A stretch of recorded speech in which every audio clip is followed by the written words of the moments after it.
अध्याय 1 सृष्टि की शुरुआत। जब कुछ भी नहीं था अरबों साल पहले, जब न आसमान था, न धरती, न समय, न कोई तारा या ग्रह, तब सिर्फ अल्लाह थे। वो न तो सोते हैं, न खाते हैं, न थकते हैं। उनका अस्तित्व किसी चीज पर निर्भर नहीं। कुरान में लिखा है, वह अल्लाह है जो सबका मालिक है, न उसने जन्म लिया, न वह किसी से जन्मा, और न ही कोई उसका बराबर है। सूरह अल-इखलास 112:1-4। इसलिए यह कहना कि अल्लाह सबसे पहले आए गलत है, क्योंकि अल्लाह हमेशा से थे। उन्होंने समय को बनाया, इसीलिए पहले और बाद में की अवधारणा उन पर लागू नहीं होती। जब कुछ भी नहीं था, तब अल्लाह ने कहा कुन फयकून, हो जा, तो वह हो गया। बस उसी हुक्म से सृष्टि की शुरुआत हुई। प्रकाश, अंधकार, ऊर्जा और पदार्थ का जन्म हुआ। अल्लाह ने सबसे पहले नूर, प्रकाश से बने प्राणियों को बनाया। ये थे फरिश्ते, एंजल्स। इनका कोई लिंग नहीं होता। ये खाना पीना नहीं करते और सिर्फ अल्लाह की इबादत करते हैं। हर फरिश्ते की एक जिम्मेदारी होती है। जिब्राइल, गैब्रियल अल्लाह का संदेश लेकर नबियों तक पहुंचाते हैं। मिकाइल, माइकल बारिश और रोजी बांटते हैं। इसराफील कयामत के दिन सूर फूंकेंगे। अजराइल मौत के फरिश्ता है। इन फरिश्तों को कभी गुनाह करने की आजादी नहीं दी गई। वे सिर्फ वही करते हैं जो अल्लाह का आदेश हो। फरिश्तों के बाद अल्लाह ने आग की लपटों से जिन्हों को बनाया। जिन्न इंसानों की तरह सोच सकते हैं, लेकिन अदृश्य होते हैं। उनमें भी अच्छे और बुरे दोनों तरह के जिन्न होते हैं। इब्लीस, शैतान भी एक जिन्न था जो पहले बहुत इबादत करता था। लेकिन जब अल्लाह ने हजरत आदम अलैहिस्सलाम को बनाया और फरिश्तों को कहा कि उनके आगे सजदा करो, तो इब्लीस ने इनकार कर दिया।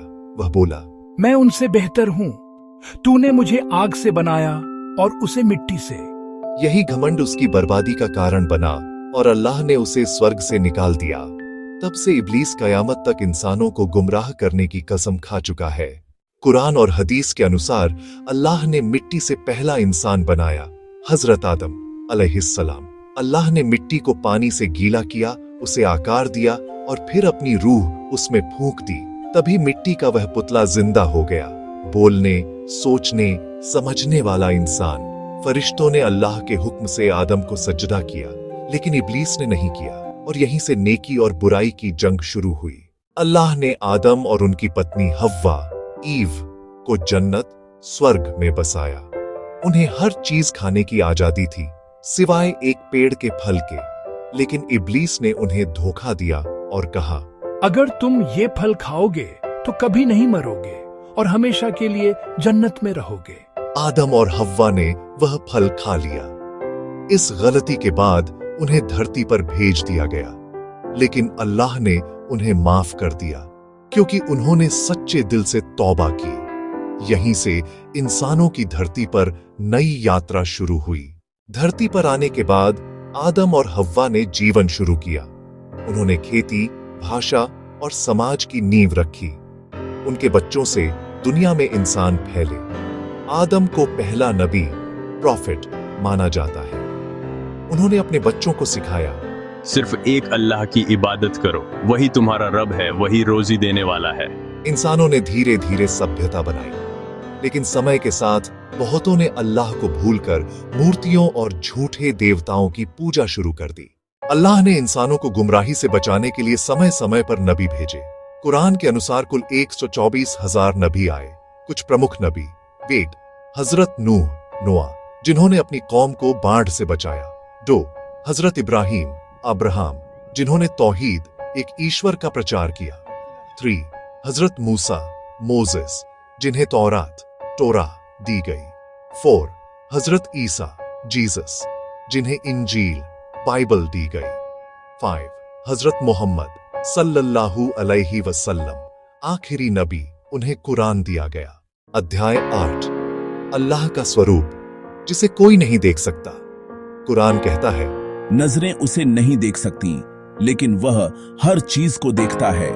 सूरह अल-अनाम 6:103। अल्लाह न किसी रूप में है, न रंग में, न शरीर में। वो हर जगह मौजूद है, दिलों में, आसमान में, धरती में और हर कण में। वो इंसानों से भी ज्यादा पास है, जैसा कि कुरान में कहा गया है। मैं तुम्हारी गर्दन की रग से भी ज्यादा करीब हूं। सूरह काफ 50 से 16। अध्याय 9। विज्ञान और अल्लाह का संबंध। कई वैज्ञानिक मानते हैं कि ब्रह्मांड की शुरुआत बिग बैंग से हुई, लेकिन सवाल यह है, बिग बैंग से पहले क्या था? विज्ञान कहता है नथिंग, लेकिन धर्म कहता है वो नथिंग नहीं, बल्कि अल्लाह की इच्छा थी। कुरान में भी लिखा है, क्या उन लोगों ने नहीं देखा कि आसमान और जमीन एक थे, फिर हमने उन्हें अलग कर दिया? सूरह अल अंबिया 21:30। ये बिल्कुल वैसा ही है जैसा बिग बैंग सिद्धांत कहता है, यानी विज्ञान भी कहीं ना कहीं अल्लाह की सृष्टि की पुष्टि करता है। अध्याय 10। आज का इंसान और अल्लाह से दूरी। आज इंसान ने चांद पर कदम रखा, एआई बना ली, लेकिन दिल से ईश्वर को खो दिया। वो तकनीक में आगे बढ़ा, मगर नैतिकता में गिर गया। अल्लाह ने कुरान में चेतावनी दी है, जब इंसान घमंड करता है तो वह खुद अपनी बर्बादी को बुलाता है। इसलिए अल्लाह को मानना सिर्फ इबादत नहीं, बल्कि सच्ची इंसानियत की पहचान है। अध्याय 11। कयामत का दिन।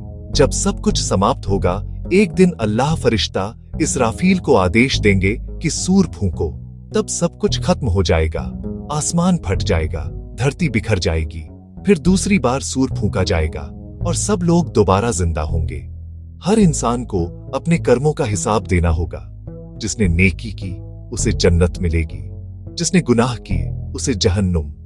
लेकिन अल्लाह रहमदिल है, वो तौबा करने वालों को माफ कर देते हैं।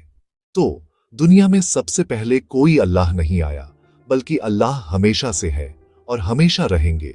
उन्होंने फरिश्तों, जिन्हों और इंसानों को बनाया, दुनिया को संतुलन में रखा और हर युग में इंसानों को सही राह दिखाने के लिए नबी भेजे। अल्लाह न समय के बंधन में है, न स्थान के।